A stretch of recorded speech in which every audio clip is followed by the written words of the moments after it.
तो हम देखते हैं ये जो चैप्टर है संन्यास की सिद्धि, इस चैप्टर को हमने कीवर्ड दिया है स्माइल, SMILE, स्माइल। स्माइल से है, एस से है समरी ऑफ कर्म योगा। समरी ऑफ कर्म योगा यानी जो कर्म भगवान ने चैप्टर नंबर 1 to 6 जो कर्म योगा बताया था ना, उसका वापस से संक्षेप में भगवान सार रूप में फिर से अर्थ भावार्थ बताएंगे। और एम से है, ये 1 से लेकर 18 अध्याय तक में हम देखेंगे। एम से है modes of nature. Modes of nature यानी जो प्रकृति के 3 गुण हम बात कर रहे थे, उसके बारे में फिर भगवान कुछ थोड़ा सा और समरअप करके बताएंगे, जो कि 19 से 40 नंबर श्लोका तक में आएगा। आई से है आइडियल वर्कर, जो परफेक्ट कर्ता कौन है डुअर, जो एकदम परफेक्ट डुअर है, वो है 41 से 55 तक। और एल से है लव ऑफ गॉड, भगवान का प्रेम का प्राप्ति कैसे होगा, भगवान किस तरह से प्रसन्न होते हैं, प्रेम प्रदान करते हैं, 55 से 66 नंबर श्लोकास में हम देखेंगे। और ई से है एंड ऑफ रिजल्ट, यानी इसका फलस्तुति क्या है, सब कुछ बताने का। ये भागवत गीता सुनने का फल क्या है, भागवत गीता बोलने का, भागवत गीता पढ़ने का, और किसको बोलना है किसको नहीं बोलना है, सारा फलस्तुति जो है 67 से 78 नंबर श्लोका तक हम पढ़ेंगे। और इन चीजों को जानने के बाद जो हमारे चेहरे पर वास्तविक मुस्कान आएगी, वो आर्टिफिशियल नहीं होगी, वो प्रसन्नता जो है वो हमारे संतुष्टि से जो प्रसन्नता उत्पन्न होती है, वैसी वाली स्माइल होगी। इसलिए इस चैप्टर को फाइनली ब्रेकअप में स्माइल दिया गया। तो हम देखते हैं श्लोका नंबर 1 to 6 में हमने कर्म योग के बारे में डिस्कशन किया था, और उसमें हमने देखा था कि भगवान 1 to 6 में फाइनली कंक्लूजन में हमको बताए थे कि performing prescribed actions in the mood off renunciation is better than renouncing the actions itself. यानी कर्मों का त्याग नहीं करना है, कर्मों को सही रूप से किस तरह से, किस मूड से हमको कर्म करना है, कि कर्म तो करेंगे लेकिन कर्म के फलों का भोग या कर्म के फलों की इच्छा नहीं करेंगे आप। यानी फल की इच्छा का परित्याग करते हुए अपने कर्मों को करना है, कर्मों का परित्याग नहीं करना है। Renounce fruits of action not work, काम को या अपनी ड्यूटी को छोड़कर नहीं भागना है, ड्यूटी को करना है, उसका मूड एंड उसका जो एम है वो अलग होना चाहिए। तो हमको उसका कुछ रिजल्ट हम नहीं कर रहे हैं, भगवान की तुष्टि के लिए as a matter of duty ये अगर मूड होगा तो हम लोग कर्म करते हुए भी कर्म के बंधन में नहीं पड़ेंगे। ये हमने 1 to 6 चैप्टर। अभी इस श्लोका नंबर 1 में भी इसी प्रकार का ही प्रश्न आएगा। अर्जुन महात्मा पूछ रहे हैं कि त्याग का और संन्यास का वास्तविक पर्पस क्या है, वास्तविक लक्ष्य क्या है, कारण क्या है। और श्लोका नंबर 1 में अर्जुन महात्मा पूछते हैं, अर्जुनवाच, अर्जुन ने कहा, हे महाबाहु, मैं त्याग का उद्देश्य जानने का इच्छुक हूँ। और हे केशिनी सुदन, हे ऋषिकेश, मैं त्यागमय जीवन यानी संन्यास का भी जानने का उद्देश्य इच्छुक हूँ। भगवान का यहाँ पर 3 नाम से संबोधित किया गया भगवान को। महाबाहु, आप श्लोका में देखिएगा, महाबाहु, फिर दूसरा है ऋषिकेश और तीसरा है केशिनीशुदन। तो ये तीनों नाम क्या संबोधित करते हैं, आप यू आर कैपेबल, आप कर सकते हो, क्योंकि आपने केसी नाम के असुर और आप ऋषिकेश हो, इंद्रियों के कंट्रोलर हो, मेरी इंद्रियों को भी आप कंट्रोल कर रहे हो। कृपया मुझे बताएं कि ये जो त्याग और जो संन्यास, इसका वास्तविक तात्पर्य क्या है, पर्पस क्या है। और फिर श्लोका नंबर 2 में आगे भगवान बताते हैं, श्लोका नंबर 2 में भगवान एक्चुअली सब कुछ क्लियर कर देते हैं, लेकिन फिर इसको और विशद व्याख्या करने के लिए और भगवान को बोलना पड़ता है। श्री भगवान वाचा, भगवान ने कहा, भौतिक इच्छाओं पर आधारित कर्मों के परित्याग को विद्वान लोग संन्यास कहते हैं, और समस्त कर्मों के फल त्याग को बुद्धिमान लोग त्याग कहते हैं। तो क्या कहा गया है इसमें, भगवान बता रहे हैं कि देखो, जब हम अपने कर्मों के फलों को त्याग कर देते हैं और इस तरह जब कार्य करते हैं, तो वो हो गया त्याग। त्याग किसका, कर्मों का नहीं, कर्मों के फलों का, रिजल्ट्स ऑफ द एक्टिविटीज। और इस स्टेज में जब हम आके कार्य करने लगते हैं, वही वास्तविक संन्यास है। वास्तविक संन्यास क्या है, वास्तविक संन्यास ये नहीं है कि अगर हम लोग जंगल में भी जा रहे हैं और मन में घर की चिंता चल रही है। सपोज कीजिए, जंगल का तो एग्जाम्पल हम लोग बाद में लेते हैं, मान लीजिए हम लोग वृंदावन गए, मैं वृंदावन गई, और वृंदावन जा करके, वृंदावन बहुत मुश्किल से एकदम साल में 1.5 साल में एक बार जाने को मौका मिलता है, वृंदावन गई, लेकिन मन में बच्चों को और पति को घर पे छोड़ के गई, 2-3 फ्रेंड्स के साथ हम वृंदावन गए, मन में हमेशा टेंशन रहेगा, अरे मैं घर पे फोन करूंगी, बाबू खाना खा लिया, बच्चे लोग स्कूल गया, बच्चे लोग आ गया स्कूल से, अच्छा सुनो ये सब्जी बना लेना, अच्छा वो आएगा उसको ये दे देना, ये चल रहा है वृंदावन में। मैंने मैं तन से तो गई, लेकिन मन मेरा घर पे ही है।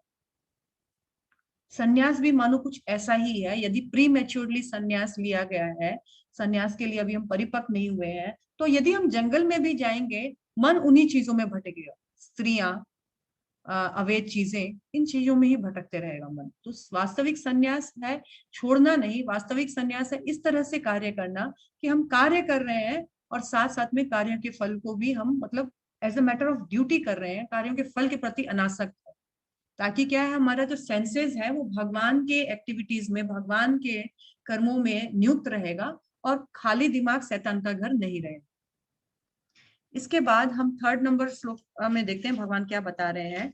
3rd नंबर श्लोका में एंड 4th नंबर श्लोका में भगवान एक्चुअली आगे बताएंगे कि कुछ निर्णय, कुछ विद्वानों का निर्णय बताएंगे 3rd नंबर श्लोका में। तो कुछ विद्वान बोलते हैं कि सकाम कर्मों को दोष, सकाम कर्मों में दोष होता है, इनको त्याग देना चाहिए। लेकिन कुछ विद्वान ये भी बताते हैं कि यज्ञ, दान, तपस्या आदि कर्मों को कभी नहीं त्यागना चाहिए। अलग अलग व्यू होता है, अलग अलग विद्वानों का मूड के ऊपर अलग अलग व्यू होता है। कोई इसमें दोष समझकर इसको छोड़ने के लिए बोलते हैं, कोई बोलते हैं यज्ञ, दान और तपस्या को तो कभी परित्याग नहीं करना चाहिए। लेकिन अभी 5वें नंबर श्लोका से भगवान बताएंगे कि 4थे और 5वें नंबर श्लोक से बताएंगे 6वें नंबर श्लोका तक कि भगवान का इसके बारे में क्या ओपिनियन है, क्या राय है। कुछ लोगों, कुछ विद्वान इस तरह बोलते हैं, कुछ विद्वान उस तरह बोलते हैं, लेकिन अभी भगवान अपना फाइनल कंक्लूजन देंगे। 4थे नंबर श्लोका में देखते हैं, हे भरत श्रेष्ठ, अब त्याग के विषय में मेरा निर्णय सुनो। हे नरशादुल, नरशादुल मतलब जैसे बोलते हैं ना मनुष्यों में शेर जैसा, तो मनुष्य में शेर जैसा मतलब ऐसा नहीं है कि अर्जुन महात्मा शेर बन गए। जिस तरह शेर के आगे छोटे मोटे जानवर नहीं टिकते हैं जंगल में, उसी तरह भगवान बोल रहे हैं तुम्हारे ये छोटे मोटे डाउट्स तो अब भी भाग जाएंगे। और शास्त्रों में त्याग 3 प्रकार का बताया गया है। अर्जुन महात्मा को भगवान बोल रहे हैं एक्चुअली शास्त्रों में 3 प्रकार का त्याग बताया गया है। सिर्फ त्याग वर्ड बोलने से नहीं होगा, त्याग भी 3 प्रकार का होता है। और 5वें नंबर श्लोका में भगवान बताते हैं यज्ञ, दान, तपस्या के कर्मों को कभी नहीं त्यागना चाहिए। Yes, I do agree. कुछ विद्वान बोलते हैं यज्ञ, दान, तपस्या को कभी नहीं त्यागना चाहिए, मैं भी मानता हूँ ये चीज, लेकिन निसंदेह यज्ञ, दान, तपस्या महात्माओं को भी शुद्ध बनाते हैं, त्यागना नहीं चाहिए। क्योंकि यज्ञ, दान, तपस्या करके जो ऋषि मुनि हैं, बड़े बड़े चेड़े महात्मा आदि हैं, वो भी नित्य शुद्ध होते रहते हैं। इसीलिए अपनी शुद्धता को करने के लिए, प्यूरिफिकेशन को मेंटेन रखने के लिए यज्ञ, दान, तपस्या करना है। लेकिन ये यज्ञ, दान और तपस्या कैसे करना है, 6वें नंबर श्लोका में बताया गया है। इन सारे कार्यों को किसी प्रकार की आसक्ति या फल की आशा के बिना संपन्न करना चाहिए। बार बार एक ही बात हो रही है कि कैसे करना है, for the service of Lord, अपने लिए कुछ इसका आशा, अपने सेंस ग्रेटिफिकेशन, अपनी आशा के लिए नहीं करना है। हे पृथापुत्र, इन्हें कर्तव्य मानकर संपन्न किया जाना चाहिए, यही मेरा अंतिम निर्णय है। भगवान ने बता दिया, दिस इज फाइनल कंक्लूजन। क्या है, तो यहाँ पर भक्त क्या करते हैं, एग्जाम्पल बहुत सुंदर एक है, आप लोग अगर देखेंगे तो इट्स वेरी हार्ट टचिंग। इस पिक्चर में जो बानर सेना है वो भगवान को राम सेतु बनाने में, निर्माण करने में मदद कर रही है। devotee of the Lord should accept any kind of work, sacrifice or charity which will help him in the discharge of devotional service to the Lord। तो कहा जाता है, ये एग्जाम्पल हमारे लिए भी है, भक्त को भगवान के लिए कोई भी सेवा यथास्थिति यथासंभव करने के लिए तत्पर होना चाहिए। अपने लिए कुछ नहीं, भगवान के लिए सब कुछ। और कौन सी एक्टिविटी भला ऐसी है जो भगवान के काम में नहीं लग सकती है? हर एक्टिविटी हम भगवान को स्मरण करते हुए, भगवान को समर्पण करते हुए कर सकते हैं। ये हमको सीख लेना चाहिए। जो इस समय जब सेतु बनी थी ना, तब एक गिलहरी थी, गिलहरी ने बोला कि सब सेवा में लगे हुए, मुझे भी कुछ करना है, भगवान की सेवा में मुझे भी लगना है। और ये बानर लोग जो है उस गिलहरी को बोलते थे, नहीं नहीं भाग जाओ, तू बड़ी छोटी है, बहुत छोटी है और हमारे पाँव के आगे दब जाएगी, और तुम इतनी छोटी हो, तुम भला क्या सेवा करोगी? तो बोले मैं भी तुम्हारे जैसे पत्थर फेंकूंगी समुद्र में। तो बोले तुम इतनी छोटी सी, इतना समूह, इतना कंकड़ फेंकोगी, वो समुद्र में डूब जाएगा, कोई हेल्प नहीं होगा, तुम जाओ यहाँ से। उसको भगाया जा रहा है, लेकिन वो गिलहरी जो है पूरी दृढ़ संकल्पित, और उन्होंने कहा कि नहीं, मुझे सेवा करना है। इतना छोटा छोटा कण कण ला ला के फेंक रही है, कभी कोई इधर से दुत्कार रहा है, कभी उधर से कोई बंदर दुत्कार रहा है, लेकिन वो गिलहरी जो है सेवा के लिए इतनी ललायत थी कि उसको लगा यही सेवा, बेस्ट सेवा मैं भी कर सकती। और जब रामचंद्र ने देखा, भगवान रामचंद्र ने उनको देखा कि इस तरह का डेडिकेटेड सेवा, यद्यपि उसकी सेवा से कुछ बहुत प्रारब्ध होने वाला नहीं था, पर उनकी इतनी डेडिकेटेड सेवा थी कि उसके प्रयास से भगवान गदगद हो गए। उसके प्रयास से गदगद होने के बाद भगवान ने उस गिलहरी को उठाया, बड़े प्रेम से अपने हाथ से उठाया, इस हाथ में रखा, और इस हाथ से उसके जो पीठ है उसको भगवान सहलाने लग गए। और ये जो 3 उंगली के जो निशान है भगवान का, अभी भी हर गिलहरी के पीठ पर है, आप लोग देखिएगा, इस तरह से 3 निशान है, तब से गिलहरियों के निशान हो गया। और भगवान के हाथों में भगवान के प्रेम का पात्र बनी। तो भगवान हमारा रिजल्ट नहीं देखते हैं, हमारा इंटेंशन देखते हैं। क्या हम वास्तव में भगवान को प्रसन्न करना चाहते हैं? तो भगवान इतना सारा हमको एक्शंस का एक मीन्स मोड दे के रखे हैं, इन एक्शन के माध्यम से मुझे प्रसन्न करने का प्रयास करो, और तुम मुझे प्रयास प्रसन्न करोगे, प्रयास का रिजल्ट मेरे पास, सक्सेस फेल्यूर मैं नहीं देखूंगा, मैं देखूंगा एंडेवर तुम्हारा, तुमने इसके लिए प्रयास किया कि नहीं। ये चीज हमको भी सीखना है। हम कितना सक्सेसफुल रहेंगे या हमारा क्या रिजल्ट आएगा, उसके लिए चिंतित होकर काम नहीं करना है। हमारा मोटो यही होना चाहिए, to please Krishna as per scriptures, मैं कृष्ण के प्रसन्नता के लिए साधु गुरु शास्त्र से आशीर्वाद लेकर करूं। दैट्स द फाइनल, भगवान ने बोला है, ये मेरा अंतिम मत है। 7वें नंबर श्लोका से हम देखते हैं कि भगवान बता रहे हैं कि त्याग, जो 3 प्रकार के त्याग है वो क्या क्या है। 3 प्रकार के त्याग है। पहला त्याग भगवान बता रहे हैं, निर्दिष्ट कर्तव्यों को कभी नहीं त्यागना चाहिए, जो आपके प्रिस्क्राइब्ड ड्यूटीज है उनको कभी नहीं छोड़ना चाहिए। यदि कोई मोहवश, आउट ऑफ इग्नोरेंस या लेक ऑफ प्रॉपर नॉलेज अगर छोड़ता भी है, नियत कर्मों को छोड़ता है, तो भगवान बोलते हैं ऐसे कार्य क्या है, तो ऐसे कार्य तामसी कार्य कहलाएंगे। हमको हर कार्य किस लिए करना है, यहाँ पर बताया गया, work for material satisfaction must be given up. पर हर वो एक्टिविटी जिससे मेरी स्पिरिचुअल एक्टिविटी प्रमोट होती है, चाहे वो कुकिंग से लेकर एवरीथिंग, एक्सेप्टिंग, ऑनरिंग प्रसादम, कुकिंग, ऑफरिंग प्रसादम, सब कुछ भगवान के लिए कर सकते हैं, लेकिन अपनी तुष्टि के लिए नहीं, भगवान की तुष्टि के लिए, वो सही मोटिव है। लेकिन कोई भाई साहब यदि अपनी प्रिस्क्राइब्ड ड्यूटी को ये समझकर छोड़ता है, ये समझकर भागता है, या अपना जान छुड़ाना चाहता है, तो वो जो जान छुड़ाने वाला व्यक्ति जो है वो मोहवश इन कर्मों का त्याग करता है। ऐसा कर्म जो है भगवान बोलते हैं तमोगुणी कर्म है, भगवान सपोर्ट नहीं करते हैं, उसका गुड रिजल्ट नहीं आएगा। 8वां नंबर श्लोका जो है उसमें भगवान बता रहे हैं रजोगुणी त्याग क्या है। जो व्यक्ति नियत कर्मों को कष्टप्रद समझकर शारीरिक क्लेश के भय से त्यागता है, उसके लिए कहा जाता है कि उनके लिए ये त्याग रजोगुण में किया गया है। ऐसा करने से कभी त्याग का उच्च फल प्राप्त नहीं होता है। कई लोगों में ऐसा, मुझ में भी था, ये श्लोका मेरे लिए बहुत मोटिवेटिंग था जब मैं नई नई भक्ति जीवन में आई। कई जगह मुझे लगता था कि काम करने से शरीर थकेगा या काम करने से शरीर को कष्ट होगा, तो हम लोग अपना वर्क जो है एलोकेट करते थे, स्टाफ्स में करना नहीं चाहते थे, सब कोई वो करेगा। परंतु इस श्लोका से पता चला कि यदि हम सोचते हैं कि मेरे शरीर को आराम मिलेगा और शरीर को कष्ट मिलेगा, इसलिए मैं काम नहीं करके दूसरे को करने के लिए दूं और मेरे को शरीर का आराम मिलेगा, और इस शरीर के कष्ट के भय से मैं यदि अपना ड्यूटी नहीं करती हूँ, तो ऐसा त्याग रजोगुणी है, और ऐसे त्याग से मुझे उच्च फल की प्राप्ति नहीं होगी। अच्छा, वास्तविक त्याग क्या है? तो सतोगुण में जो त्याग किया जाता है, अच्छा, सतोगुण में जो त्याग किया जाता है वो देखना है हमको। हे अर्जुन, जब मनुष्य नियत कर्मों को करणीय मानकर करता है और समस्त भौतिक संगति का फल आसक्ति त्याग देता है, वो सतोगुणी या सात्विक त्याग है। जैसा कि हम पढ़ते आ रहे हैं कि अपनी प्रिस्क्राइब ड्यूटी को करना है। क्यों करना है? For the pleasure of Lord, for the pleasure of Krishna, और किसी प्रकार का फल का इच्छा किए बिना।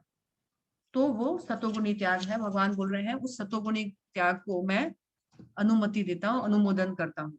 और 10वें नंबर श्लोका में है, सतोगुण में स्थित बुद्धिमान त्यागी जो न तो शुभ अशुभ से घृणा करता है, ना शुभ के लिप्त होता है, वो कर्म के विषय में कोई संचय नहीं रखता है। यानी जो सतोगुणी व्यक्ति जब कोई कार्य करता है तो वो जब जो भी कार्य करता है वो उसमें ना तो शुभ ना अशुभ ढूंढता है, क्योंकि वो हर कार्य के विषय में प्रॉपरली जानता है कि मैं क्या कर रहा हूँ, क्यों कर रहा हूँ और इसका रिजल्ट क्या है।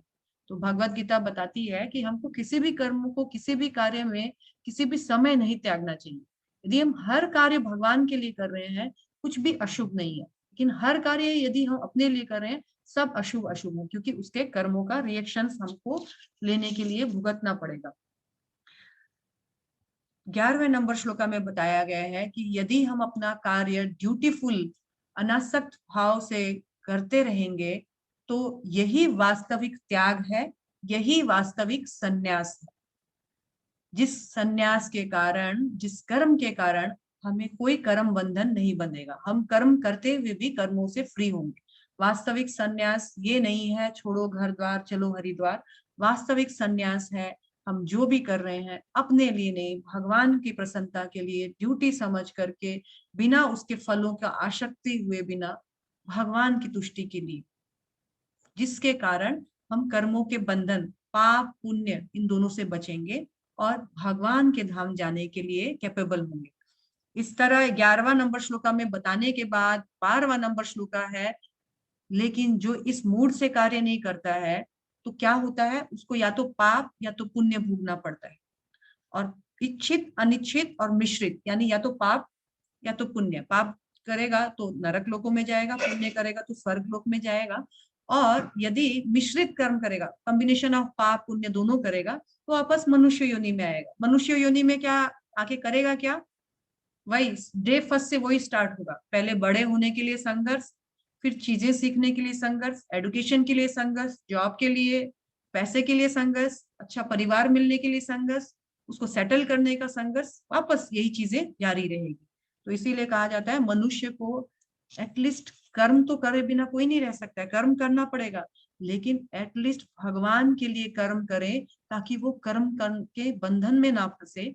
कर्म करके भगवान की तुष्टि के लिए कर्म करेगा तो भगवान के पास जा पाए। अभी हम लोग, कई बार लोग सोचते हैं कि अच्छा तो कर्म कैसे, कर्म मैं अगर करती हूँ, मैं नहीं करूंगी तो कैसे होगा, मैं नहीं करूंगी तो भगवान आकर मुझे खाना देगा क्या? कर्म तो करना ही पड़ेगा, ऑफ कोर्स कर्म तो करना ही पड़ेगा, कोई भी कर्म किए बिना नहीं रह सकता है।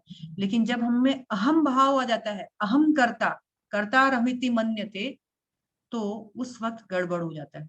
हमको पता होना चाहिए कि मैं जो भी करती हूँ ना, उसमें मेरा योगदान किंचित मात्र है।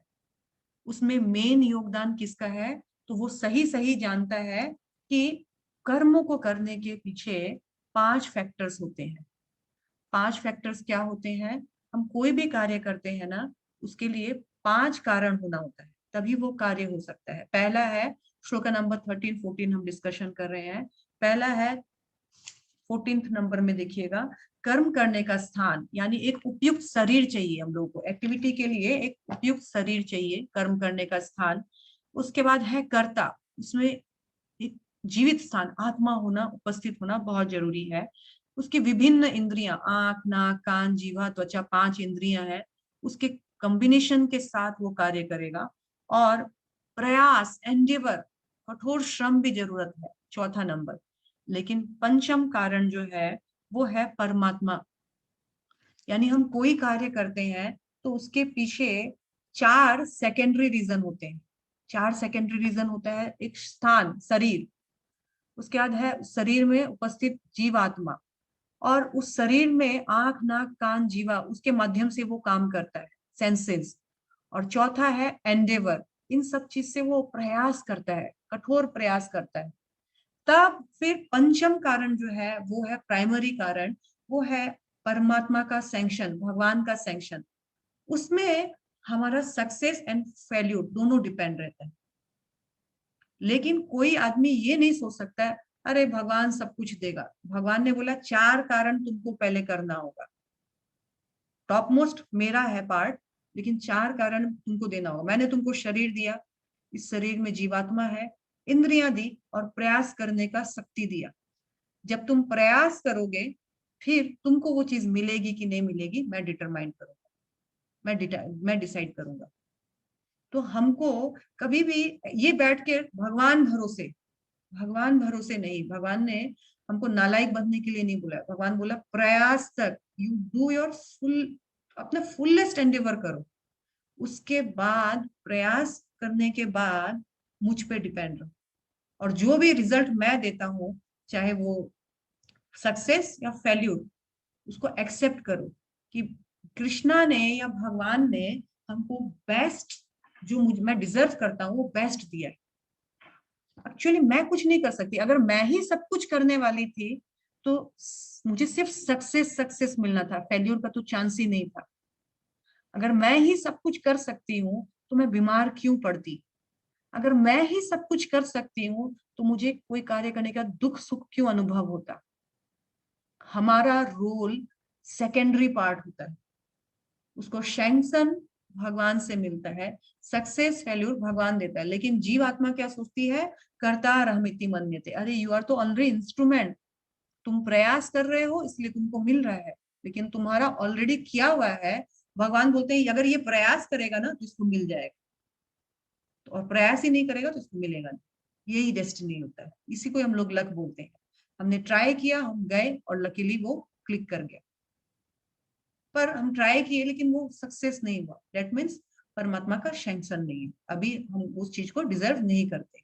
भगवान यहाँ पर क्लियरली ये बात बता रहे हैं कि ये 5 कारण जो है 15वें अध्याय में 15 श्लोका में भगवान बता रहे हैं कि मनुष्य अपने शरीर मन वाणी से जो भी उचित या अनुचित कर्म करता है, इन 5 कारणों को प्रतिफल है।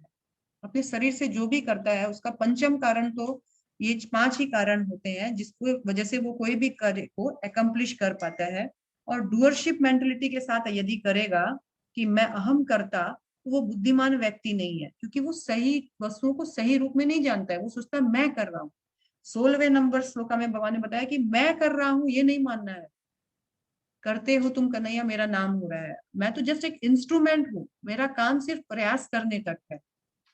17वें नंबर श्लोका में बताया जो इस मिथ्या अहंकार से प्रेरित नहीं है, जिसकी बुद्धि बंधी नहीं है, वो इस संसार में चीजों को एज इट इज देखता है, और वो जानता है मेरा कार्य ड्यूटी जो है वो है अपने टू द फुलेस्ट प्रयास करूं, सही गलत अच्छा बुरा लाभ हानि, ये अल्टीमेटली पंचम कारण जो है परमात्मा, उस पर डिपेंड करता है। और 18वें नंबर श्लोका में फिर भगवान इस तरह से बता रहे हैं कि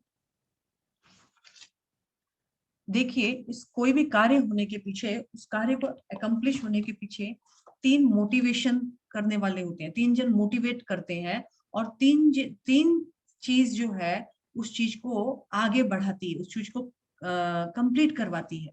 तो मोटिवेट करने वाला क्या होता है, पहले हमारे अंदर एक ज्ञान आता है, ज्ञान आता है और उस ज्ञान का प्रतिफल रिजल्ट आता है, ये करूंगा तो ये होगा, ऐसे करने से ये आएगा इसका, और इसको करने के बाद हम उसको करने का प्रयास करते हैं। यानी knowledge, the object of knowledge and the knower, ये 3 चीज हमको मोटिवेट करते हैं कोई कार्य को करने के लिए। और ये 3 चीज उस कार्य को संपन्न करते हैं। क्या? वो कार्य जिसको हमने ठाना, वो कार्य सेंसेस जिससे हम, जिसके सपोर्ट से हम अपना कार्य करेंगे, इंद्रियां, और तीसरा है हमारे शरीर में जीवात्मा। अगर आत्मा नहीं होगी तो मृत शरीर कोई कार्य नहीं करेगा। तो इस तरह मोटिवेशन एंड उस चीज कार्य को एकम्प्लिशमेंट करने का 3 फैक्टर होता है। भगवान सपोर्ट करते हैं तो भगवान क्या करते हैं, हमें ज्ञान अपने हृदय में या किसी के माध्यम से हम लोगों को कोई एक बिजनेस का ज्ञान देंगे एग्जाम्पल के लिए, उससे हमको क्या मिलेगा वो हमको पता चलेगा, और हमारे ज्ञान से फिर हम उसको एकम्प्लिश करेंगे, आगे बढ़ेंगे। तो जब आगे बढ़ेंगे उसके लिए क्या चाहिए, सेंसेस, इंद्रियों से हम कार्य करेंगे वो कार्य जिसको हम कर रहे हैं, और फाइनली वो आत्मा से यानी जो प्रकृति के 3 गुण है उससे जो हमको सपोर्ट मिलेगा, वो चीज हमको हमारे कार्य को करने में मदद करती है। लेकिन सफलता और असफलता हमारे हाथ में नहीं है। हमको मोटिवेशन से लेकर प्रयास तक में भगवान हेल्प कर देंगे, लेकिन सफलता असफलता मेरे बस का नहीं है। अगर मेरे बस का होता तो सब कुछ मेरे हिसाब से होता। मेरे हिसाब से क्यों नहीं हो रहा है, यानी कोई एक मेन फैक्टर है। वो मेन फैक्टर कौन है? भगवत गीता बताती है परमात्मा। और 19वां नंबर श्लोका हम देखते हैं। 19वें नंबर श्लोका में है, प्रकृति के 3 गुण के अनुसार ज्ञान कर्म कर्ता के 3 भेद है, तुम मुझसे सुनो। हर ये जो कार्य होते हैं, चाहे वो ज्ञान हो, जिसके यहाँ पे ये कार्य क्यों बोले गए हैं, प्रीवियस श्लोका में बताया गया ना, ज्ञान और ज्ञेय ज्ञाता कर्म कर्ता, इनके भगवान बोल रहे हैं कि ये भी 3 प्रकार के होते हैं, सतोगुण रजोगुण तमोगुण, प्रकृति के अनुसार। और कैसे प्रकृति के अनुसार होते हैं, तो 20वें नंबर श्लोका में हम देखते हैं। ये एक छोटा सा बीच में एक आप लोगों के लिए लाइफ लेसन है। Being good is a reward in itself. हम अगर इन प्रकृति के 3 गुणों में हर कार्य यदि सतोगुण में आकर करना सीख जाते हैं और एक भले एग्जाम्पल, भला व्यक्ति का एक एग्जाम्पल यदि बन पाते हैं, तो ये हम दूसरों का तो बाद में भला करेंगे, सबसे पहले हम अपना भला करेंगे। सबसे पहले ये हमारे अपने लिए एक रिवार्ड होगा। तो इसीलिए हमें हमेशा सही चीजों को करने में, जानने में और उसको इम्प्लीमेंट करने में अपना समय लगाना चाहिए, अपना ज्ञान का इस्तेमाल करना चाहिए। भगवान बता रहे हैं, देखो 3 प्रकार का ज्ञान होता है। और ये 3 प्रकार का ज्ञान क्या होता है, हमने एक साथ तीनों श्लोका को एक ही स्लाइड में ढाला है ताकि आप कंपेयर करके इसको आसानी से समझ सके। 3 प्रकार का ज्ञान होता है। एक सतोगुणी, 10, 20 और 21 और 22 3 श्लोका है। ये जो है ये 20 नंबर है। जो सतोगुणी, सॉरी ये वाला है 20 नंबर। जो सतोगुणी जीवात्मा होती है ना, उसका ज्ञान क्या होता है, उसको मालूम है कि ये शरीर के भेद है सिर्फ, दीज आर ऑल बॉडीज, लेकिन इसमें वास्तविक आत्मा कार्य कर रही है। वो शरीर को नहीं देखता है, आत्मा को देखता है। उसको ये ज्ञान है कि शरीर का कोई वैल्यू नहीं है। अभी शरीर में आत्मा है, सब सुन रहे हैं, अगर अभी मैं 2 सेकंड में टपक गई सब डर जाएंगे। तो यहाँ पर जो वास्तविक ज्ञानी है वो शरीर के फंक्शन को नहीं, आत्मा के फंक्शन को जानता है और सबके अंदर आत्मा का दर्शन करता है। लेकिन जो रजोगुणी ज्ञान है वो शरीर के भेदों को देखता है, उसको आत्मा का ज्ञान नहीं होता है। ये कुत्ते का शरीर है, ये बिल्ली का शरीर है, ये मेरे अपनों का शरीर है, ये परायों का शरीर है, ये इंडियन शरीर है, ये अमेरिकन शरीर है। ये शरीरों का भेद देखते हैं, रजोगुणी ज्ञान। और तमोगुणी ज्ञान क्या है, तो तमोगुणी के बारे में हम 22 नंबर श्लोका में एक बार पढ़ ही लेते हैं। वह ज्ञान जिससे मनुष्य किसी एक प्रकार के कार्य को जो अति तुच्छ है सब कुछ मानकर सत्य को जाने बिना उसी में लिप्त रहता है, वही तमोगुणी है।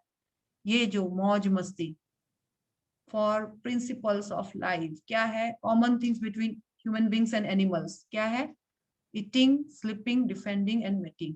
बच्चे पैदा करना, अपना आत्मरक्षा करना, अच्छे से अपना सो करके जो अपने शरीर को रेस्ट देना और खाना, ये 4 कार्य जो है ये पशु और मनुष्य दोनों करते हैं।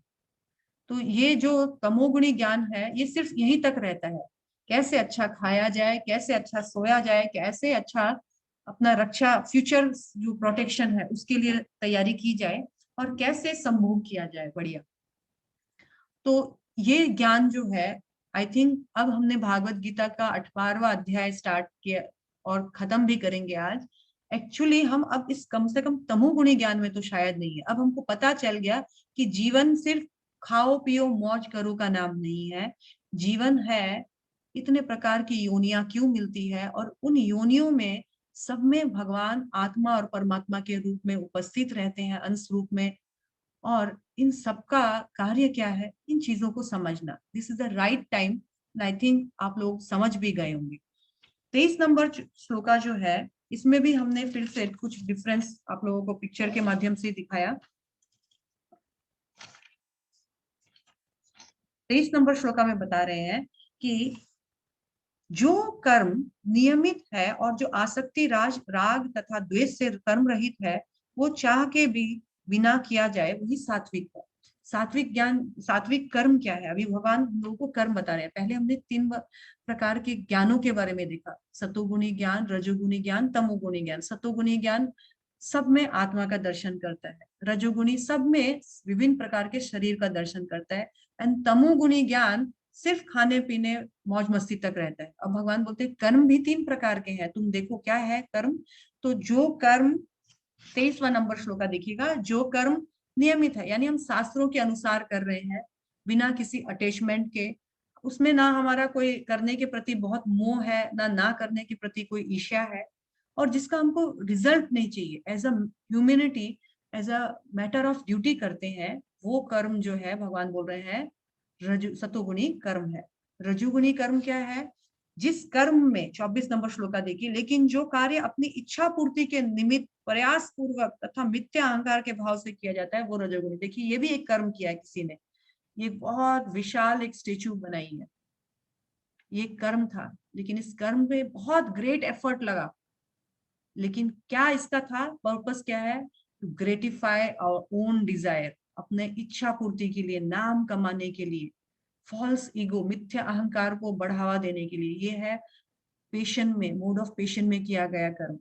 इससे कोई बहुत भला नहीं होगा, और हमारे आध्यात्मिक उन्नति में तो कुछ भी काम नहीं आएगा, सिर्फ नेम फेम के लिए ग्रेट एफर्ट, ग्रेट पैसे का खर्चा।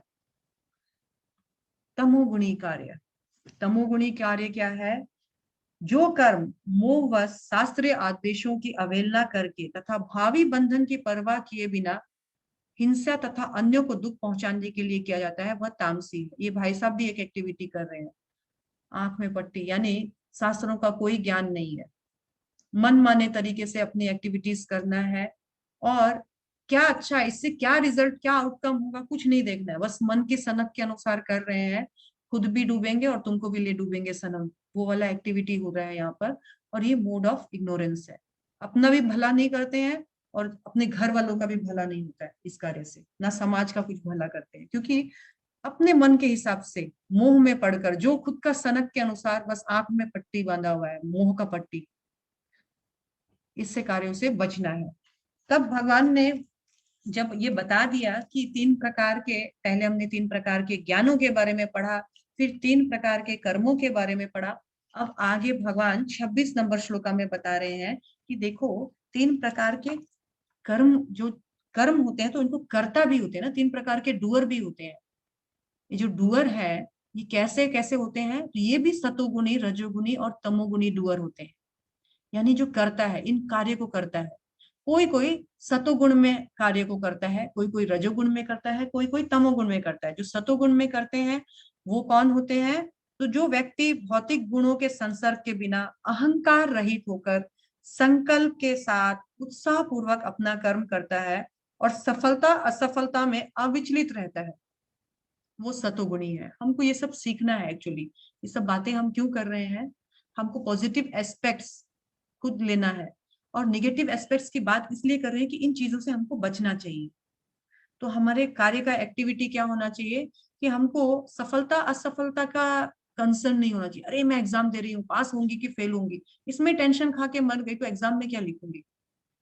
हमको अपना ड्यूटी करना है, ड्यूटी प्रयास करना है। प्रयास क्या है? भगवान ने बॉडी दी है, सेंसेस दी है, आंख कान नाक से सुनो, लेक्चर्स पढ़ो, सुनो, देखो, और प्रयास करो, उसको रटो, उसको समझो, और प्रयास करके लिख कर आ जाओ। रिजल्ट जो है उसके लिए आप इतना अटैच मत रहो।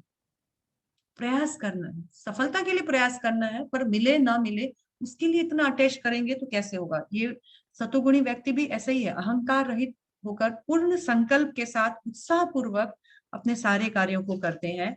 लेकिन जो रजोगुणी होते हैं वो कैसा कार्य करते हैं? जो कर्ता कर्म तथा कर्म फल के प्रति अत्यधिक आसक्त रहता है, सब कुछ मुझे मिले, मैं जो देख रहा हूं सबका मालिक मैं ही हूँ, ये अगर है तो ऐसे लोभी, ईर्ष्यालु, अपवित्र लोग जो है सदैव सुख दुख से विचलित रहते हैं। ये किसी को कुछ नहीं समझते हैं, दूसरे का हक भी खुद खाना चाहते हैं, और खुद इतना लोभी होते हैं कि जितना खाओ उतना ही कम। इनका क्या है? अटैच रहते हैं अपने कार्य से, अपने कार्यों के रिजल्ट से अटैच रहते हैं। मैं टू द फुलेस्ट भोग करूं, सेंस ग्रेटिफिकेशन का इच्छा रहता है। बहुत अहंकारी, बहुत लोभी होते हैं।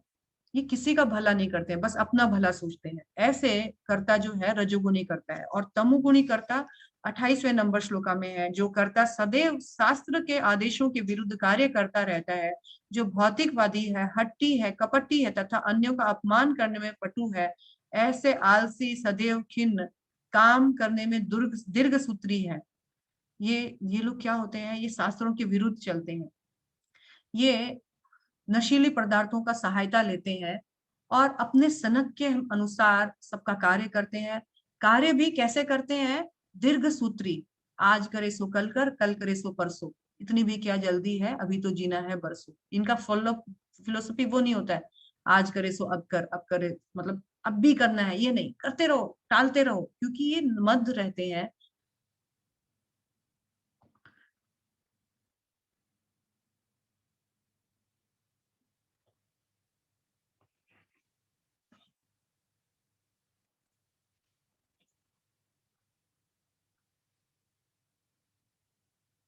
बहुत टाइम लग जाता है वापस आने में।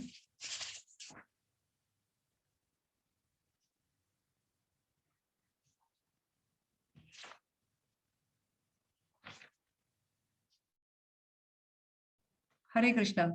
29 नंबर श्लोका में भगवान बता रहे हैं कि अब मैं तुमको प्रकृति के 3 गुणों के अनुसार बुद्धि और धृति, बुद्धि और डिटर्मिनेशन, इनके बारे में भी मैं तुमको बताऊंगा, और 3 प्रकार के सुखों के बारे में भी बताऊंगा।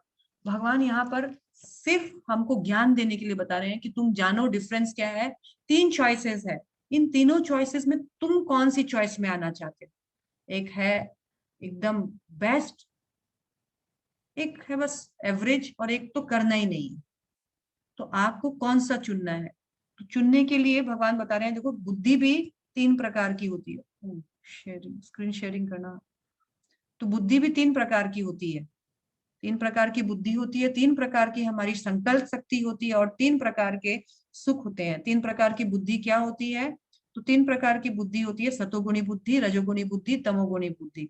तो तमोगुणी बुद्धि क्या कैसी होती है, तमोगुणी बुद्धि में उसको समझ में नहीं आता है कि धर्म क्या है, अधर्म क्या है, क्या करना चाहिए, क्या नहीं करना चाहिए। वो सब चीज गलत करता है। जो शास्त्र में बोलते हैं नहीं करो, वो हर कार्य करता है। जो शास्त्र में बोलते हैं कि ये चीज करना है, वो चीज वो बिल्कुल नहीं करता है। इसको तमोगुणी बुद्धि बोलते हैं। जैसे बोलते हैं कि शास्त्र में बोलते हैं सिर्फ धन कमा कर क्या होगा, लेकिन उसका है कि सिर्फ धन कमाना ही मेरा मोटिव है। और रजोगुणी बुद्धि क्या होता है, खाओ पियो मौज करो। रजोगुणी बुद्धि में कोई भी शास्त्र का अच्छा बुरा इन सब से अपना शरीर के सनक के हिसाब से। लेकिन सतोगुणी बुद्धि क्या होती है, वो बुद्धि जो सही गलत में भेदभाव कर सके। अरे ये करने से भला है, जैसे यहाँ पर है, भगवान की सेवा करने से अच्छा है। अरे नहीं नहीं, अगर मैं नॉनवेज खाऊंगा तो मुझे नॉनवेज, जो जिस जानवर को खाऊंगा उस जानवर के रूप में ही जन्म लेना पड़ेगा। अवैध संग करूंगा तो वैसे ही जैसे डॉगी जैसा होता है वैसा ही शरीर प्राप्त करना पड़ेगा। लेकिन भगवान, भगवान के भक्तों का सेवा करना सही है। उनमें विवेक शक्ति होती है, ये करना चाहिए, ये नहीं करना चाहिए, ये मैं नहीं करूंगा, ये मैं करूंगा। तो वो बुद्धि जो नीड़ छीड़ कर सके, सही गलत का निर्णय कर सके, और फिर हम एक्टिविटी करें, वो बुद्धि सतोगुणी बुद्धि है। जिसमें सिर्फ शरीर को एक बार मौज मस्ती का मौका मिले, बाद में कुछ भी हो शरीर के साथ, उससे कोई मतलब नहीं है, वो रजोगुणी बुद्धि है। तमोगुणी बुद्धि तो है मनी मनी मनी, चाहे चाहे सही तरीके से चाहे गलत तरीके से। और उस मनी से फिर क्या होता है, वो अपने पोजीशन को भूल जाता है और वो हर चीज गलत यूज में उस मनी को लेकर आता है। और 3 प्रकार की संकल्प शक्ति भी होती है, भगवान बोल रहे हैं। एक संकल्प शक्ति होती है सतोगुणी संकल्प शक्ति, 33 नंबर श्लोका में देखिएगा, जिसमें बताया गया है कि वो कभी भी हिलता नहीं है, एकदम अनब्रेकेबल होती है। उसको एक बार उसने डिटरमाइन कर लिया, निर्णय कर लिया, तो वो करेगा उस चीज को। और ये हमेशा संकल्प शक्ति जो है अपने मन को, बुद्धि को, अपने सेंसेस को कंट्रोल करके भगवान की सेवा में लगाए रखता है, ऑलवेज इन ऑल टाइम्स। लेकिन रजोगुणी संकल्प शक्ति क्या होती है, कैसे 1 रुपए के 2 रुपए, 2 के 4, 4 के 6 करके अपना फाइनेंशियल पोजीशन, इकोनॉमिकल डेवलपमेंट को बनाए रखा जाए। और तमोगुणी जो धृति होती है, वो तमोगुणी धृति का तो बात ही अलग है। वो मैक्सिमम टाइम सोने में बिताते हैं, सोने में, मुंगेरी लाल के सपने देखने में, और इस कारण वो हमेशा भय, नहीं मिलने का भय, और जो है उसका खोने का भय, शोक, विषाद, पागलपन, उसमें रहते हैं। कहा जाता है कि इस तरह करने से अच्छा है अपने काम में लगो, अपने जीवन को अच्छा बनाने के लिए काम करो, ना कि शोक, मोह, भय। सिर्फ इच्छा संकल्प करने से नहीं होगा, प्रयास भी करना होगा। 36 नंबर श्लोका में फिर भगवान बता रहे हैं कि देखो अर्जुन,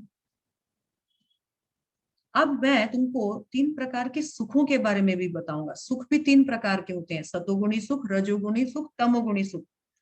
तो सतोगुणी सुख 37 नंबर श्लोका में है, जो प्रारंभ में विष जैसा लगता हो। एक सतोगुणी सुख होता है स्पिरिचुअल इंक्लाइनेशन से, यानी जब हम लोग आध्यात्मिकता को चुनते हैं, भागवत गीता, भागवतम, साधु, गुरु, शास्त्र के अनुसार अपना जीवन बिताते हैं, तो प्रारंभ में विष जैसा लगता है, बहुत कठिन लगता है। अरे ये करना पड़ेगा, अरे मैं तो ये करती थी, ये छोड़ना पड़ेगा, अरे ऐसे सुबह जल्दी उठना पड़ता है क्या, अरे तो माला करनी पड़ती है क्या, तो ऐसे ऑलरेडी इतना काम था जीवन में, एक माला और बढ़ा लूं क्या। ये जो है शुरू में विष जैसा लगता है, लेकिन अंत में अमृत के समान होता है। और जो हमारे अंदर स्पिरिचुअलिटी, सेल्फ रियलाइजेशन जगाता है, वो जो सुख अनुभव करते हैं हम लोग, सेल्फ रियलाइजेशन से जो सुख अनुभव करते हैं, यद्यपि वो सुख पहले शुरू शुरू में बहुत मुश्किल होता है इम्प्लीमेंट करने में, लेकिन बाद में वो प्रैक्टिस में आता है। और जो आंतरिक सुख, रियल जो अमृत अनुभव करते हैं हम लोग, वो है सतोगुणी सुख। रजोगुणी सुख क्या है, जो इंद्रिय, जो सुख इंद्रियों के विषय से संपर्क से, मतलब इंद्रियों के संसर्ग से जो प्राप्त होता है, जो पहले बहुत अमृत जैसा लगता है, बाद में विष तुल्य होता है। तो पीछे बैकग्राउंड में आप लोगों को दिख रहा होगा कि पहले लड़का लड़की को प्रेम होता है, उन लोग शादी वादी करते हैं, अमृत जैसा एकदम, डेज जो है, जो उनके दिन है, ख्यालों में और ख्वाबों में खुशी खुशी बिताते हैं। पहले तो एकदम बढ़िया, जिसको बोलते हैं पहले कौन सा मुखी और पता नहीं क्या है, बाद में सूर्यमुखी होता है। तो बाद में क्या होता है, रिलेशन में खटास, और ये एक दूसरे को देखने के लिए हैप्पी नहीं है। यानी जो इंद्रियों से, इंद्रियों के कॉन्टेक्ट से जो हम लोग सुख अनुभव करते हैं ना, पहले बहुत अच्छा लगता है, लेकिन बाद में विष तुल्य हो जाते हैं। ऐसे सुख जो है वो रजोगुणी सुख है, यानी सिर्फ कुछ क्षणिक अचीवमेंट हुआ, उससे परमानेंटली हमने कुछ अचीव नहीं किया। एक तमोगुणी सुख भी होता है। अरे सो के, किसी को पूछिए सोने में क्या सुख होता है, जिसको जो सोने में मास्टर है, वो सोकर सुख अनुभव करता है। वो सिर्फ ख्याल में ही राजा बनकर सुख अनुभव करता है, वो तमोगुणी सुख है। यानी जो सुख आत्म साक्षात्कार के प्रति अंधा है, मतलब उसको सेल्फ रियलाइजेशन से कोई लेना देना नहीं है, और सिर्फ शरीर को कैसे सुख दिया जाए, जो प्रारंभ से लेकर अंत तक मोह में था, कोई उससे उसको गुड रिजल्ट नहीं मिलने का है। आलस, मोह, निद्रा, इन सब चीज से जो घिरा रहता है, वो सुख जो है तमोगुणी सुख है। यानी न खुद कुछ किया, न किसी को कुछ करने में मदद किया, सिर्फ शरीर का लालन पालन किया, शरीर को हाथी जैसा पाला, और उस शरीर को बिल्कुल खटनी नहीं करवाया, किसी के लिए ना, अपने काम के लिए ना किसी के लिए। वो जो सुख हम लोग सोचते हैं कि शरीर को सुख मिल रहा है, मैं सुखी जीवन बिता रहा हूँ, वो सुख क्या है, तो वो सुख तमोगुणी सुख है। नेक्स्ट 40th नंबर श्लोका हम देखते हैं। 40th नंबर श्लोका में भगवान बता रहे हैं कि ऐसा कोई भी व्यक्ति नहीं है जो तीनों गुणों से बंधा नहीं हो। ऐसा सभी, चाहे वो बुद्धि हो, चाहे वो ज्ञान हो, कर्म हो, सब कुछ तीनों गुणों के अंतर्गत कार्य कर रही है। हे अर्जुन, तुमको मैं एक इंस्ट्रक्शन देता हूँ, सलाह देता हूँ कि तुमको अपना जो भी नियत कर्म बताया गया है तुम्हारे स्वभाव के अनुसार, तो उसके अनुसार कर्म करो, कर्म का परित्याग मत करो। मैंने इस समाज में चतुर्वर्ण मया सृष्ट गुण कर्म विभागश्च, मैंने 4 वर्णों का इस समाज में प्रवर्तन किया है, ब्राह्मण, क्षत्रिय, वैश्य और शूद्र। तुम किस कैटेगरी में आते हो वो जानो, तुम किस आश्रम में आते हो वो जानो, उसके लिए क्या प्रिस्क्राइब ड्यूटी दिया गया है वो जानो, और वैसे अपना कर्म करो।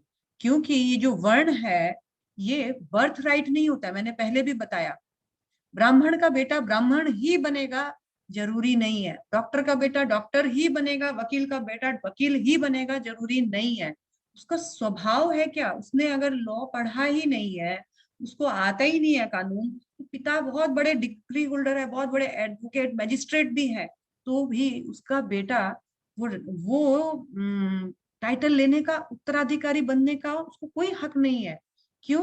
क्योंकि उसकी क्वालिफिकेशन वैसे नहीं है। तो बर्थ राइट से नहीं बनता है ये सब। ये सारा चीज कैसे डिटरमाइंड होता है, आप किस प्रकार से किस गुणों में कर्म कर रहे हैं, और आपके स्वभाव के अनुसार ये डिटरमाइंड होगा। ये सिर्फ लास्ट में सरनेम देने से कोई शर्मा नहीं बन जाता है, कोई वर्मा नहीं बन जाता है।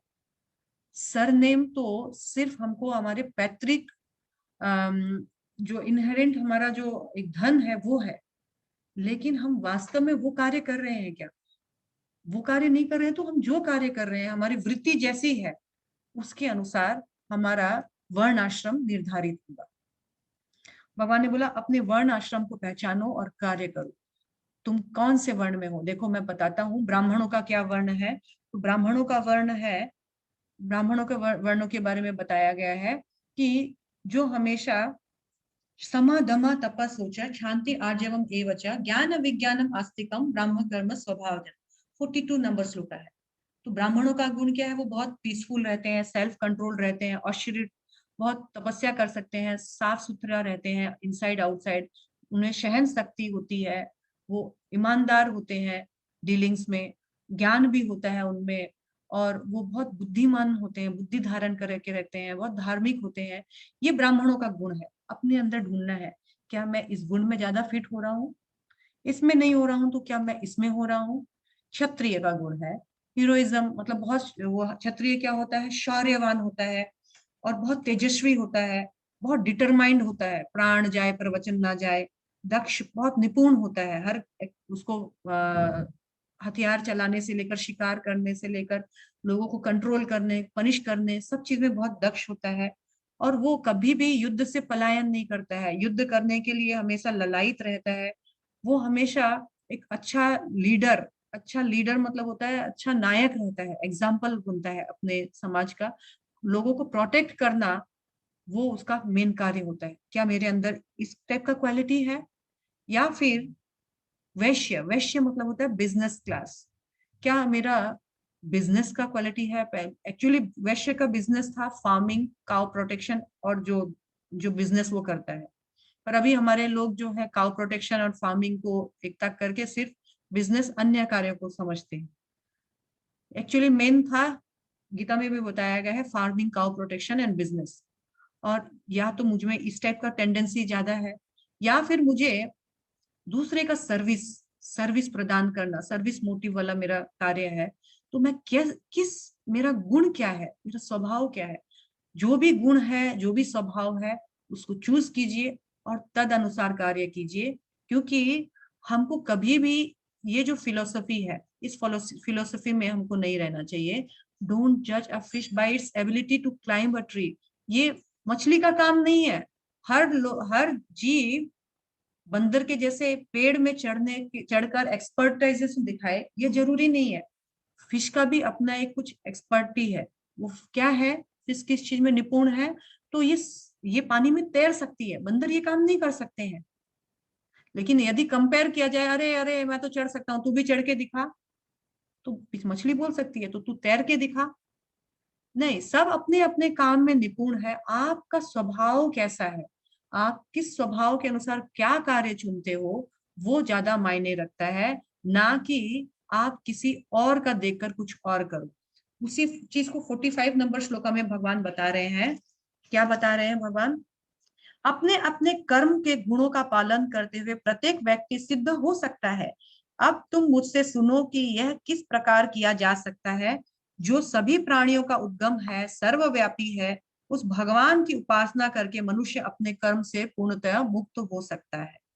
हम जो भी है, जैसा भी है, उन कर्मों को भगवान के साथ जोड़ करके हम इस भव बंधन से मुक्त हो सकते हैं। हम अगर गृहिणी है तो गृहिणी भी भगवान के पास जा सकती है, अपने गृह के कार्यों को भगवान से जोड़ो। मैं अगर बिजनेसमैन हूँ, उन कर्मों से भी मैं अपने आप को भगवान के पास ले जा सकता हूँ, बशर्ते उस भगवान के लिए कर्म करो। मैं अगर सर्विस ओरिएंटेड मेरा कुछ काम है, हम उस सर्विस को भी भगवान को समर्पण करके कर सकते हैं। यानी ब्राह्मण, शूद्र, क्षत्रिय, वैश्य, गोरा, काला, बच्चा, बूढ़ा, जवान, सब भगवान को प्राप्त कर सकते हैं। This is a good news हमारे लिए। ऐसा नहीं है कि हमको ब्राह्मण जाति में ही जन्म लेने से भगवान मिलेंगे, या बहुत वेद शास्त्र संस्कृत पढ़ाई आना चाहिए तो ही हमको भगवान मिलेंगे। नहीं, जैसा भी ड्यूटी में, वर्ण आश्रम में आपको, बस अपने कर्मों को भगवान के साथ जोड़कर कर्म करो, तभी हमको भगवान मिलेंगे। अदरवाइज हम सिर्फ कर्मों को, अगर लगेगा कि हम सब कोई सन्यास बन जाए, सन्यासी बन जाए या ब्राह्मण बन जाए, तो वो हमारे लिए भगवान ने प्रिस्क्राइब नहीं किया है। आप जिस धर्म में हो, सॉरी, आप जिस धर्म में हो उस धर्म के अनुसार कार्य करिए। 49 नंबर श्लोका में बताया गया है कि जो आत्म संयमी तथा अनासक्त है और इस तरह से कार्य करते हैं, वो इस भव बंधन से मुक्त हो जाते हैं। उनके भव बंधन की बेड़ियां जो है वो टूट जाती है, वो कट जाती है। 50वें नंबर श्लोका में भगवान बताए हैं, हे कुंती पुत्र, जिस तरह इस सिद्धि को प्राप्त हुआ व्यक्ति परम सिद्ध अवस्था को प्राप्त करता है, वो सर्वोच्च ज्ञान की अवस्था को प्राप्त करता है। यानी जो इस ज्ञान में आकर कि हम अपने हर कार्य को कैसे भगवान के साथ जोड़कर इस भव बंधन से मुक्त हो सकते हैं, इस कार्य को कर पाता है, उसका पोजीशन क्या होता है? तो वो इस कार्य में अपने आप को बना लेता है प्रसन्नात्मा, ब्रह्मभूत अवस्था में आता है। वो ब्रह्मभूत अवस्था मतलब वो हर जीव में भगवान का दर्शन करता है, घट घट में भगवान का दर्शन करता है। 54 नंबर श्लोका में है, ब्रह्मभूत प्रसन्न आत्मा न सोचती न कांक्षति मम सम सर्वेषु भूतेषु मद भक्ति लभते परा। भगवान बता रहे हैं कि इस प्रकार जो दिव्य स्थिति, दिव्य ज्ञान को प्राप्त कर लेता है, वह तुरंत परम ब्रह्म का अनुभव करता है, सभी जगह भगवान को देखता है।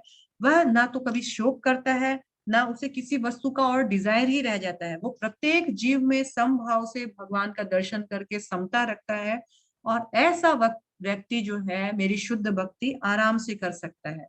और यहाँ नेक्स्ट जो है भगवान बता रहे हैं कि मेरी शुद्ध भक्ति करने के लिए मुझे कैसे जाना जा सकता है।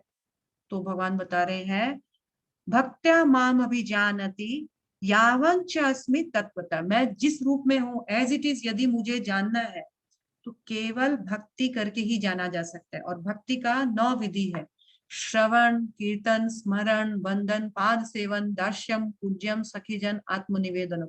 ये 5 विधि हमने पहले भी डिस्कशन किया था।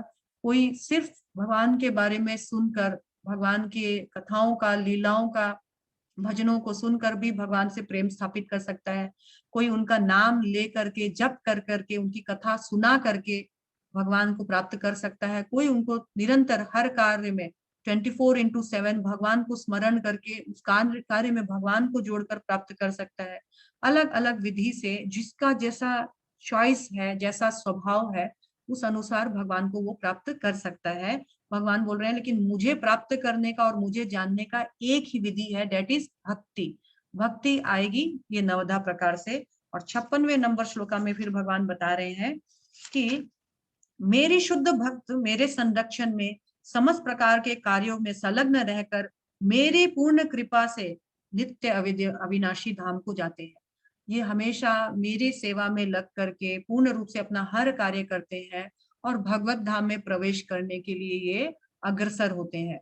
यानी भक्ति यानी सिर्फ ये नहीं होता है कि हमको आगे बढ़ना है या पीछे रह गए, आगे जाना है या पीछे रह गए। भक्ति माने हमको अपनी पोजीशन को, अपने गुणों को, अपने स्वभाव को ऊपर की ओर लेकर जाना है, तभी हम भगवान के पास जा सकते हैं। अपने स्वभाव, अपने कर्म, अपने गुण, अपनी वृत्तियां, इन सब से ऊपर उठना है। ऊपर उठने के लिए फिर 57 नंबर श्लोका में भगवान बता रहे हैं, सारे कार्यों के लिए मुझ पर निर्भर रहो, मेरे संरक्षण में सदा कर्म करो, मेरी भक्ति में मेरे प्रति पूर्णतः सचेत रहो। कृष्ण वो छतरी है जो हमको हर विपदा से, हर मुश्किल से हमको उबारते हैं। लेकिन हमको करना क्या है? हमको कृष्ण पर डिपेंड रहना है। डिपेंड रहने के लिए सरेंडर्ड होना है। कृष्ण सदैव छतरी लेकर खड़े रहते हैं, और जो भी विपदाएं आती है, जैसे छत्ते का काम क्या होता है, तो बारिश आती है तो वो उस पर गिरने से पहले ही इधर उधर बिखर जाती है, मतलब उस पे आता ही नहीं। भगवान हमेशा हमको प्रोटेक्ट करते हैं। भगवान बोलते हैं सिर्फ शरणागत हो जाओ। तुम जब पूर्ण रूप से मुझ पर डिपेंड रहोगे, मेरे शरणागत रहोगे, मुझ पर आस्था रखोगे, बाकी का सारा प्रोटेक्शन करना, क्या देना क्या लेना, कब उबारना, सारा कार्य भगवान का हो जाता है। 58 नंबर श्लोका में इसी तरह भगवान आगे बता रहे हैं, यदि तुम मुझे मतलब यदि तुम मेरे भावना में आकर, मेरे विचार में आकर इस तरह से तुम सारे कार्य को करोगे तो तुम सारी विपदाओं को लांघ जाओगे। लेकिन यदि तुम अहंकार बस इस तरह से कार्य नहीं करोगे और कर्तारहम इति मन्यते इस तरह से कार्य करोगे तो तुम विनष्ट हो जाओगे। ये ठीक वैसा ही है, good citizen and bad citizen. एक गुड सिटीजन हमेशा सरकार के नियमों का पालन करता है और सरकार से प्रोटेक्टेड रहता है। एक बैड सिटीजन हमेशा भगवान के, यानी सॉरी, कानून के नियमों का उल्लंघन करता है और हमेशा जो उसकी रक्षा करने का जिम्मेदारी लेते हैं वही उसको सजा देते हैं। तो इसीलिए हमको भी, हमारे पास चॉइस है, हम माने नहीं माने।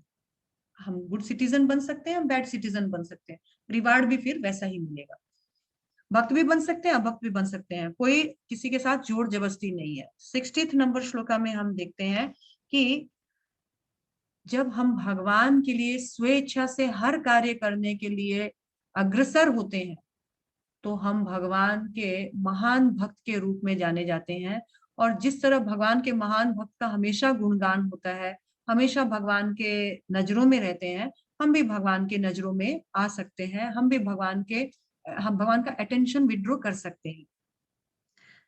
61th number shloka is very important shloka. ईश्वर सर्वभूतानां हृद्देशे अर्जुन तिष्ठति, ब्राह्मण सर्वभूतानि यंत्र रूढ़ानि मायया। हे अर्जुन, परमेश्वर प्रत्येक जीव के हृदय में स्थित रहते हैं और भौतिक शक्ति से निर्मित यंत्र में सवार की भांति बैठे रहते हैं और समस्त जीवों की अपनी माया शक्ति से घुमाते रहते हैं। ये भगवान जो है हर जीव के हृदय में आत्मा के साथ परमात्मा भी विराजमान रहते हैं और हर जीव के हृदय में बैठे रहते हैं और अपनी माया शक्ति से हर जीव को घुमाते रहते हैं। जितने चाहे वो घूम सकता है, नाना प्रकार की योनियों में घूमते रहता है, भटकते रहता है, जब तक वो ना चाहे कि अब मुझे भव बंधन से मुक्त होना है, इन योनियों के चक्कर से फ्री होना है। भगवान बोलते हैं जब तक वो नहीं इच्छा करता है मैं उसको घुमाता रहता हूँ। जैसे कि कोई एक सवार, गाड़ी जो है, गाड़ी में कोई सवार रहता है तो उस गाड़ी में जब गाड़ी चलती है तो ड्राइवर घुमाते रहता है ना उस गाड़ी में बाकी के सवारियों को, वैसे ही मैं घुमाते रहता हूँ जीवात्माओं को। हमको अगर घूमने के चक्कर को बंद करना है तो हर घड़ी कृष्ण को स्मरण रखना है, किसी भी घड़ी कृष्ण को नहीं भूलना है। तभी हम ये जो चक्कर है भव बंधन में बार बार घूमते रहने का, उससे फ्री हो जाएंगे। और भगवान ने एक सिंपल सा फॉर्मूला दिया है 65 नंबर श्लोका में, और सॉरी 63 नंबर श्लोका हम पहले लेते हैं। इस प्रकार मैंने तुम्हें गुह्य ज्ञान बतला दिया है, इस पर पूरी तरह से मनन करो और अब जो चाहो सो करो। भगवान ने 63rd नंबर श्लोका में एक हमको इंडिपेंडेंसी दी। क्या इंडिपेंडेंसी दी? भगवान ने कहा अर्जुन को, यद इच्छसि तत्कुरु। हे अर्जुन, मैंने तुमको सब कुछ बता दिया, अब और कुछ बताने के लिए शेष नहीं है। अब तुम्हारी जो इच्छा है वो करो। यानी भगवान ने चॉइस दी है। भगवान ये नहीं बोल रहे कि अरे इतनी देर से मैं समझा रहा हूँ तो अब भी मेरा बात नहीं मानेगा क्या। भगवान बोल रहे देखो मेरा काम था समझाना, तुम्हारा काम है मानना या ना मानना। और ये चीज हमारे लिए भी है। भगवान ने ये ज्ञान दे दिया, ये ग्रंथ हमको दे दिया। हमारा काम है, भगवान का काम था हमको हमको प्रकाशमान करना।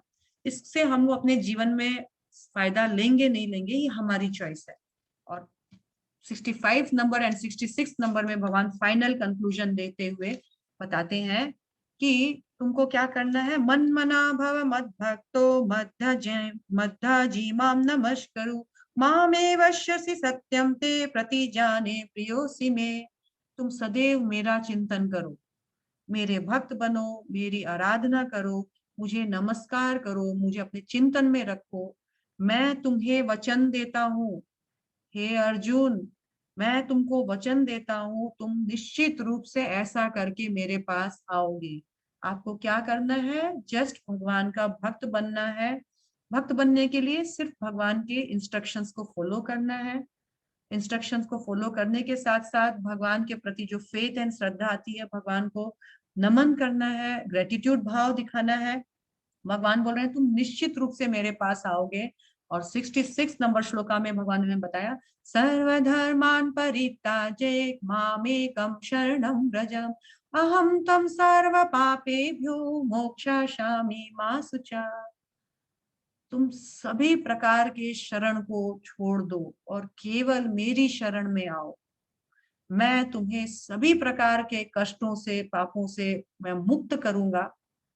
तुम डरो मत, केवल तुम मेरे पास आ जाओ, मैं तुम्हारा उद्धार करूंगा।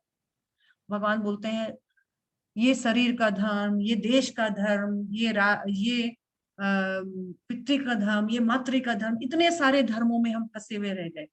लेकिन जो वास्तविक धर्म था वो तो किया ही नहीं। हमारा वास्तविक धर्म था भगवान को प्रेम करना, वो तो छूट ही गया। भगवान बोल रहे हैं तुम मेरी शरण में आ जाओ, सारे धर्मों का जो भी फल मिलना था, जो भी करना है, मैं सभी पापों से तुमको मुक्त करूंगा। तुम केवल मेरी शरणागत होकर मेरे भक्त बनो, और मेरे भक्त बनोगे तो मैं तुम्हारी रक्षा करूंगा, उद्धार करूंगा, तुम डरो मत। 67 नंबर श्लोका में भगवान ने एक इंस्ट्रक्शन दिया, देखो ये गीता का ज्ञान जो है तुम सबको मत बताना।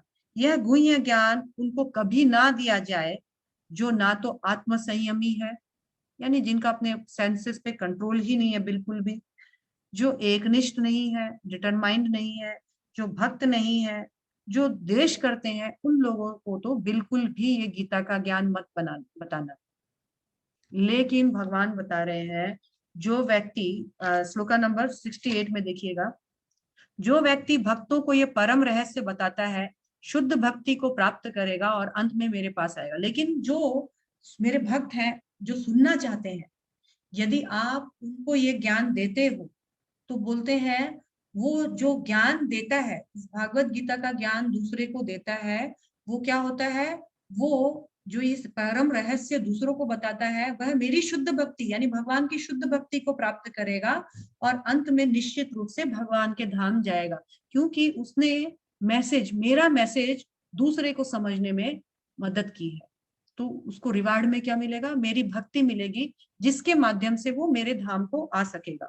और एक बहुत बड़ा इंफॉर्मेशन भगवान ने हमको दिया है, इस संसार में उसकी अपेक्षा, किसकी अपेक्षा? जो भगवान का मैसेज दूसरे को देता है, उसकी अपेक्षा कोई अन्य सेवक ना तो मुझे अधिक प्रिय है, ना ही कभी होगा। तो भगवान को प्रीचर बहुत पसंद है। भगवान ने यहाँ साफ साफ डिक्लेयर कर दिया, no one is ever dear to me nor any one will be. कभी ऐसा नहीं होगा कि उससे ज्यादा मैं किसी और को प्रेम करूंगा या उससे ज्यादा मैं किसी को प्रेम किया था। मुझे जो प्रीचर है, जो मैसेंजर मेरा मैसेज किसी और को समझने में, देने में मदद करते हैं, वो बहुत प्रिय है। आप लोगों को भी भगवान का प्रिय बनना है, इस गीता का मैसेज लोगों को देना है। जितना आपने सुना, जितना आप जानते हैं उतना ही सही, पर देना है, क्योंकि आपको भगवान का प्रिय बनना है। और यहाँ पर एक और गुड न्यूज है, 70 नंबर श्लोका में मैं ये घोषित करता हूँ, जो हमारे इस पवित्र संवाद यानी गीता का जो ये संवाद है उसका अध्ययन करता है। अध्ययन करता मीन्स आप लोगों ने अभी थोड़ा थोड़ा पढ़ा ना, अपने अपने घरों में किताब ली, हाथ में थोड़ा बहुत पढ़ा, यहाँ स्क्रीन पढ़े। तो जो सिर्फ अध्ययन करता है वो बुद्धि से मेरी पूजा करता है, यानी वो भी भगवान से बुद्धि के माध्यम से जुड़ जाता है, यानी भगवान की पूजा बुद्धि लगाकर कर रहा है।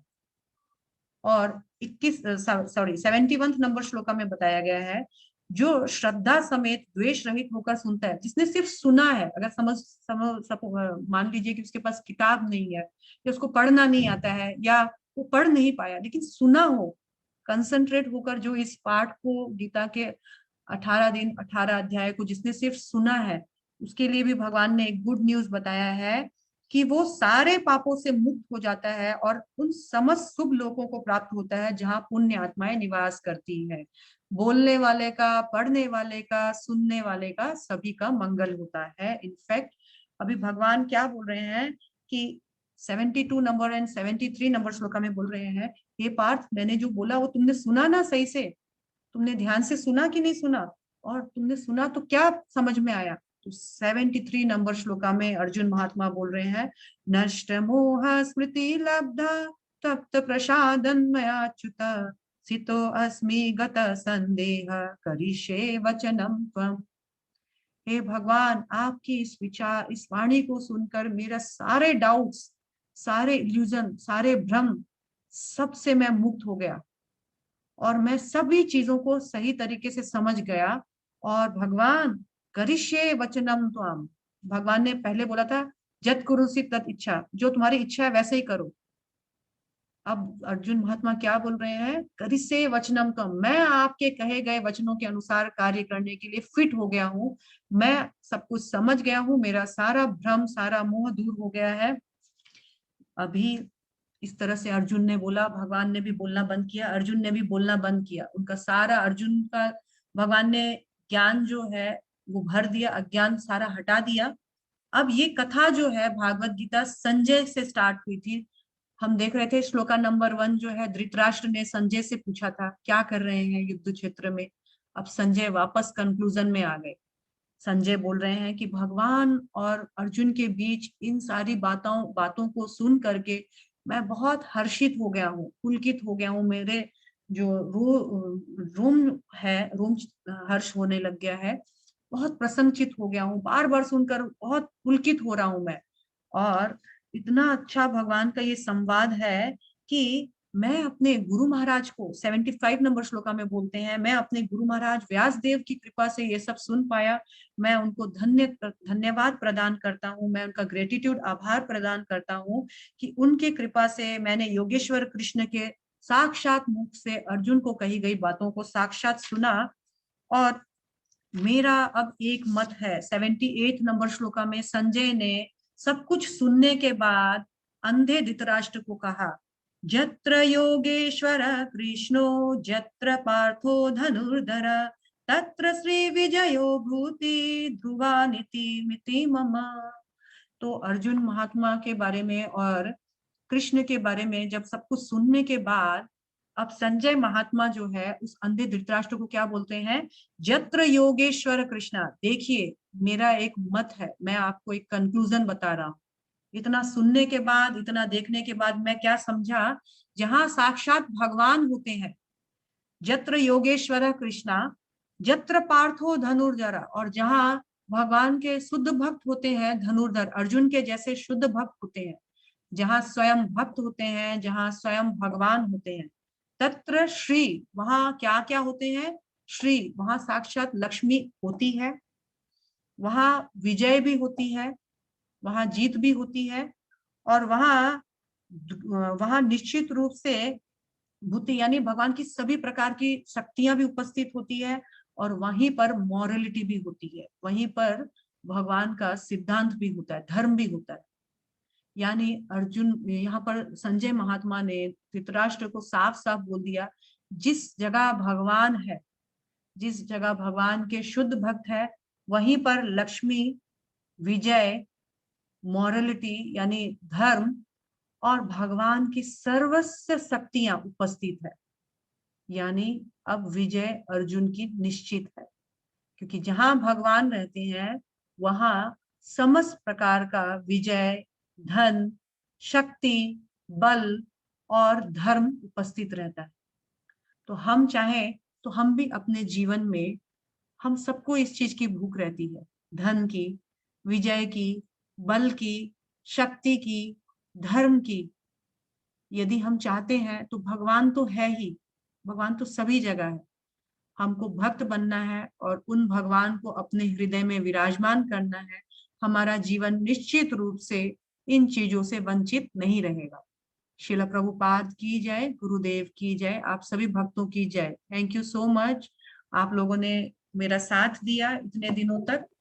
मैं आप सबकी आभारी हूँ। सबसे पहले मैं अपना आभार उन लोगों को करती हूँ जिन्होंने आप सबको इस ग्रुप से जोड़ा, आप सबको भागवत गीता सुनने का मौका दिया।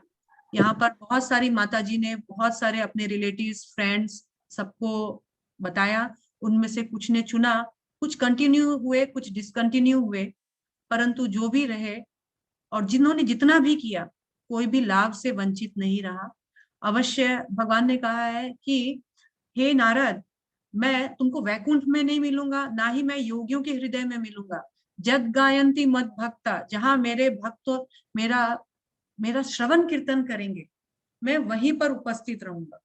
तो हमने इन 18 दिन जितना संभव था, जितना मैं जानती थी, जितना मैं बता सकती थी, मैंने कोशिश किया कि मैं आप लोगों को बताऊं, और आप लोगों ने कोशिश किया यथासंभव अच्छे से अटेंशन के साथ सुनने का। तो निश्चित रूप से भगवान हमने देख रहे हैं, भगवान हमारे साथ उपस्थित थे और हमको कुछ ना कुछ इसका स्पिरिचुअल बेनिफिट होगा ही। मैं आप इसमें सारी माताजी को जिन्होंने सब एक दूसरे को कनेक्ट किया, उनका बहुत धन्यवाद करती हूँ। जो यहाँ उनके द्वारा कनेक्ट होकर यहाँ सुने, उनका धन्यवाद करती हूँ। मैं उमा जी लाडिया जी का धन्यवाद करती हूँ जिन्होंने कोऑर्डिनेट किया। मैं अपने बेटे प्रणव वर्मा उसका धन्यवाद करती हूँ जिन्होंने कोऑर्डिनेट किया इन सब चीजों को। क्विज के लिए प्रणव ने बहुत एंडेवर किया और सारा कोऑर्डिनेशन में प्रणव ने, उमा जी ने बहुत कोऑर्डिनेशन दिया। मैं बीना लालका जी का भी बहुत बहुत तहे दिल से धन्यवाद करती हूँ कि जिन्होंने क्विज के क्वेश्चंस बनाने में हमारी मदद की। मैं उन समस्त जो हम लोगों को यहाँ पर स्पॉन्सर किया, जूम का ये जो फैसिलिटी दिया, उनको भी मैं धन्यवाद करना चाहती हूँ।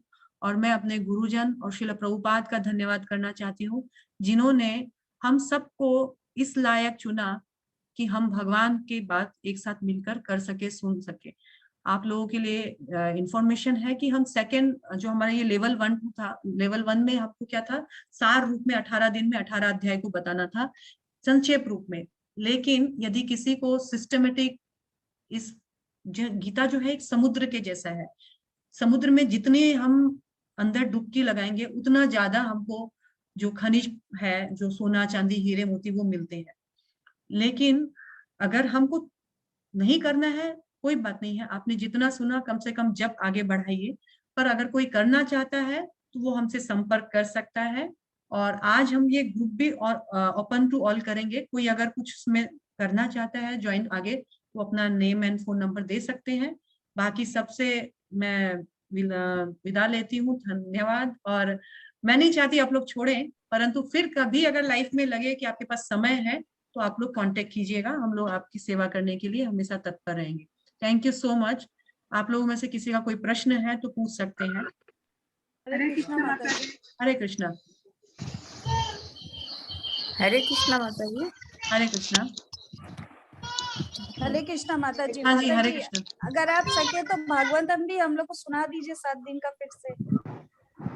भागवतम, भागवतम हाँ। 7 दिन में नहीं पॉसिबल होता माता जी, बुद्धू हाँ बनाने तो वाली। लंबा बना दीजिए, लंबा कर दीजिए। नहीं, लेकिन हम फिर लोग कार्तिक में कुछ ऐसा सेशन रखेंगे माता जी। तो सोचे है क्या माता जी? कार्तिक में करेंगे कुछ। अच्छा, तब धन्यवाद माता जी। ठीक है, थैंक यू। हरे कृष्णा माता जी। हाँ जी, हरे हरे कृष्णा। कृष्णा माता जी। हरे कृष्णा माता जी। हरे मैं कृष्णा। सुषमा जी बोल रही हूँ। माता जी तो माता जी 17वां अध्याय भेजिए ना, 17वां और 18वां हाँ, अध्याय। वो तो 17 हम लोग भेज देंगे, कल किया था हमने। 17 और 18 मैं देख नहीं सकती हूँ, मैं आगे पीछे करती हूँ, मेरे थोड़ा प्रॉब्लम है, तो सर्वेंट भी नहीं है। हाँ नहीं, कोई बात नहीं, हम लोग भेज रहे हैं माता जी, चला जाएगा। हरे हरे कृष्णा माता जी। माता माता जी, आपकी आवाज से हम लोग को एक भजन सुना दीजिए ना। हरे कृष्णा माता जी। हरे कृष्णा माता जी। टाइम नहीं है, सब जाएंगे, मेरे को क्विज भी है ना। हम अपना मेरा लेवल 2 में करेंगे, आप लेवल 2 में हो हमारे साथ। भगवान बाली मैं एक छोटा सा भजन नहीं, एक आपके लिए लाइव लर्निंग एक मैसेज सुना रही हूँ, ठीक है। एक छोटा सा आपकी इच्छा है तो मैं एक छोटा सा 2 लाइन का गा रही हूँ। हरि हरि विफल जन्म गवाइनु, मनुष्य जन्म पाया राधा कृष्ण ना भजिया मनुष्य जन्म पाया, राधा कृष्ण ना भजिया जानिया सुनिया विष खाइनु, जानिया सुनिया विष खाइनु। हरि हरि